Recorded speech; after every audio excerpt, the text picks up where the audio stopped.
An off-roader, the off-roader, a Range Rover. You look like you're on your way to hot yoga. I think it's a bit harsh. I can see you're not expecting to have to get out your car. No. But I think you would underestimate the Suzuki Jimny, because that's what it is. I think you would underestimate that at your peril. You think that's a proper off-roader? Yeah, underneath that meek exterior lies the beating heart of a real 4x4. I'm not so sure, but let's find out, okay? I'm going to lead the way in my proper off-roader. Okay. And we'll see if you can follow me. All right, done. Okay, let's get this over and done with. This won't take long. I'll drive through a little bit of mud or something and he'll get stuck. Now, I'm not an off-roader. I don't know the first thing about off-road. Actually, I do know one thing about off-roading. You keep your thumbs outside the steering wheel. This is really civilized, actually. I've got lovely armchair. I've got all this leather, all this wood. It's like being in a nice country pub. I just need a fire. Actually, I've got a heated steering wheel. That's pretty close. Hot yoga, I ask you. Suzuki Jimny, on sale since 1998, which is phenomenal. Might make it the oldest car still in production. There's going to be a new one next year, so this is kind of a last hurrah, as far as we're concerned with this car. And it is cool. Still looks fresh, doesn't it? It does not look, well, I mean, the interior doesn't, but the car outside, I think, still looks fresh. I think that's probably because it was designed with a slight form follows function thing in mind, so that overhangs are really short.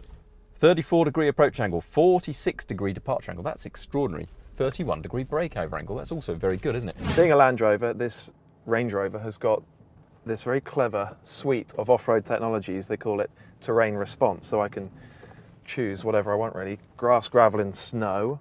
Or I can choose muddy ruts. I can choose sandy mode, rocky mode. Actually, all I'm going to do is leave it in auto mode. It calculates what the terrain is like and then chooses the best mode. Perfect. I think Daniel doesn't quite realise what a Jimny is. I mean, it won't wade as far as a Land Rover or a Range Rover. £120,000 worth of Range Rover. I've got a manual gearbox. I've got a 1.3 litre engine. I think 4x4s are a bit like sports cars, right?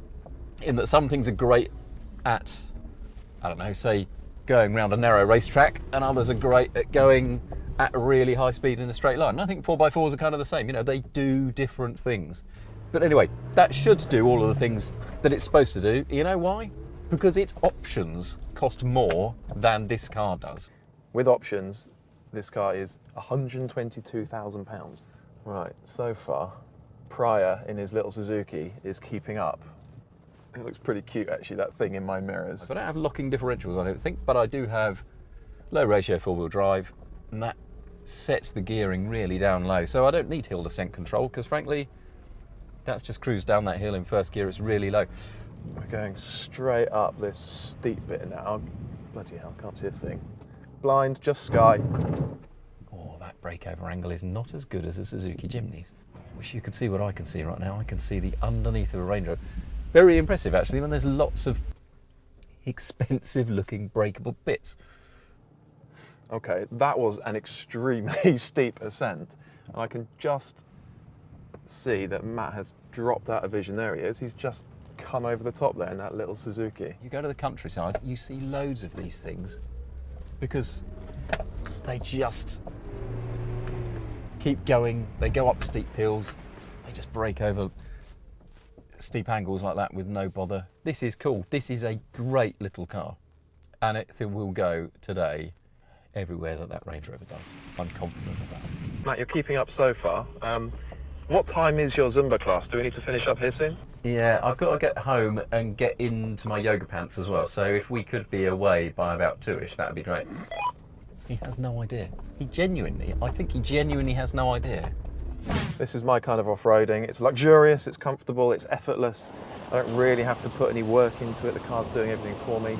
And this Range Rover really is a pucker off-roader. It's got all the hardware, adjustable ride height, in this 4x4i function, and then in off-road information, it shows me all sorts. So I can have a look at wheel information, it shows the wheel articulation, it shows steering angle, it shows which diffs are locked.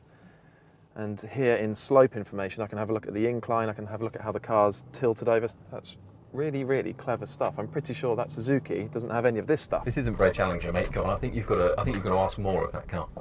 Don't worry, mate, that's just the first lap. We'll find some more challenging stuff. Ooh, scrabbling a bit there. That was not easy for the Range Rover. Will Matt be able to get through there? Surely not.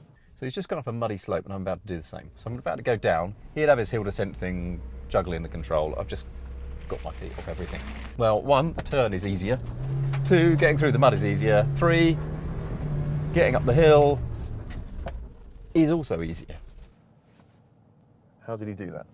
This car weighs 1,040 kilos.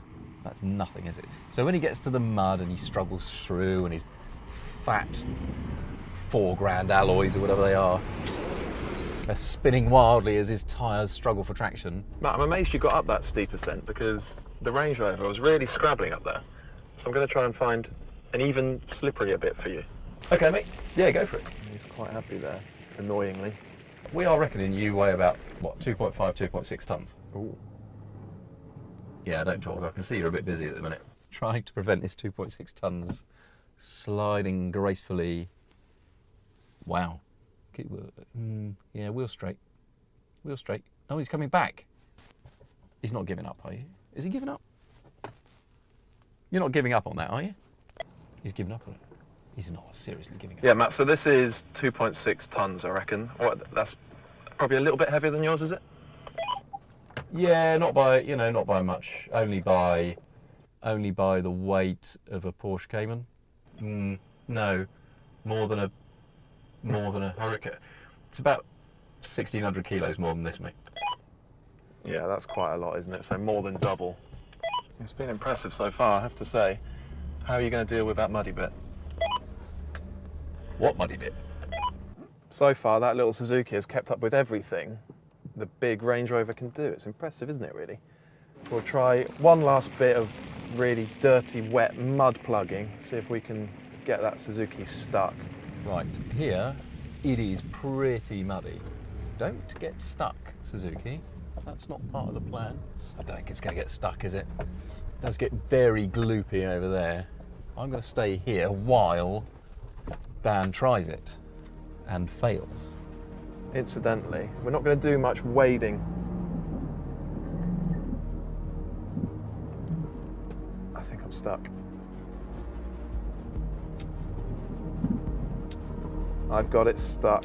I've got the Range Rover stuck. Matt, I think I'm stuck. Can you, if you were to back out of it, could you get back through the gloop you've just come through? Yeah, I'll get out of the way. Are you going to have a go at it? Come on. Come on. Don't ground. Don't ground. Don't ground. What do you reckon, mate? One more go at that? Yeah, I think if I stick it in second and have a wee run up, I might stand a chance. So on his first attempt, he got just as stuck as I did, which is gratifying. He's going to have another go. It's like stretching a muscle. The first time, it's a bit stiff. Second time.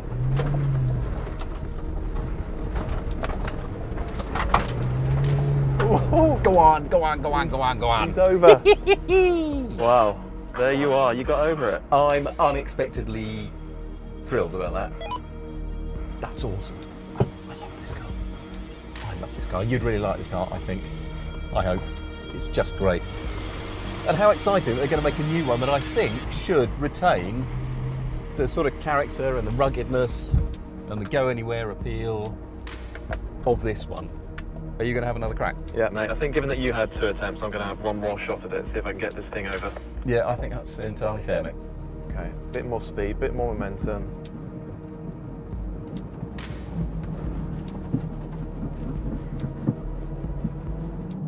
Gah! It's beached, it's stuck. That little thing is very impressive. It's remarkable, isn't it? They're both really impressive, aren't they? But I think ultimately this will probably go that little bit further than that will. Yeah. But maybe that isn't the surprise because you've got a luxury car.